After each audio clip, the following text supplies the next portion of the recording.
Comandante Geral Polícia Nacional Timor-Leste (PNTL), Comissário Polícia Faustino da Costa Dehan, polícia se deu a facilidade completa de detectar crime organizado e a era globalização.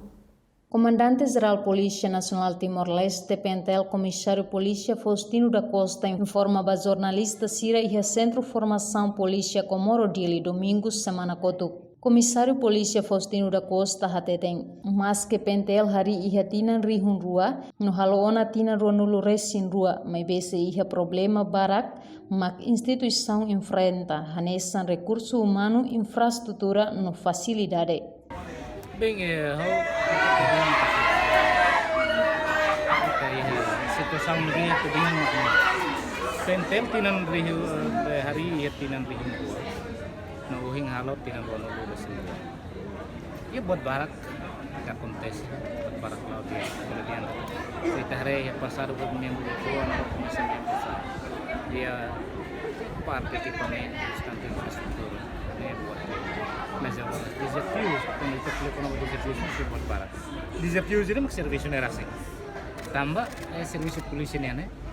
Polisi dan bela yang kita mantém pas mantém lei né? Kalau tambah tipo ke modelo crime ini era modernização né? Buatinan balaus mas.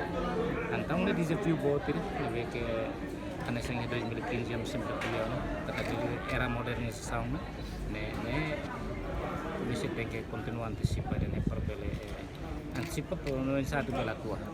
Preparação da capacitação, novos equipamentos. E desafio selo, a nós que era globalização de todo o tempo, de ter Timor ni terus italiano, dar uma interpretação democracia da verdade. Buat tidak nebek bele contribuímos, bah a situação baru di Indonesia. Ya kata instabilidade melemos. Ini desafio de tamanho maka sayang de intervenção hati-hati. Liliu tak boleh ares baru. Ne lawas polisi nak namus. Polisi belia continuar sensibilização, mas parte do polisi tidak boleh asum tidak boleh kalau violência domestika. Violência domestika ne sedia kata se polisi itu maka bisa para tubuh karena amanya susah. Tambahnya kontribusi buat para maka semuanya. Tidak seluk maka kemudian kata crime organizado mundur orang laos mundur dari uluk kusina sound mana sound lori fulang lori tinang awar lah ya beledian lori oras antang tidak ne masih ada organisasi buat melakar usaha atini set objektif ni enggak tuh rekognisi saya mau konek bali jarai de barai sila hari intenção makanya sebenarnya objektif masyarakat atini ini problem. Comando Geral nos preocupa com a ID falso sira e mídia social também bele hamosu instabilidade. Reportagem de Seda Cruz Televisão Timor-Post.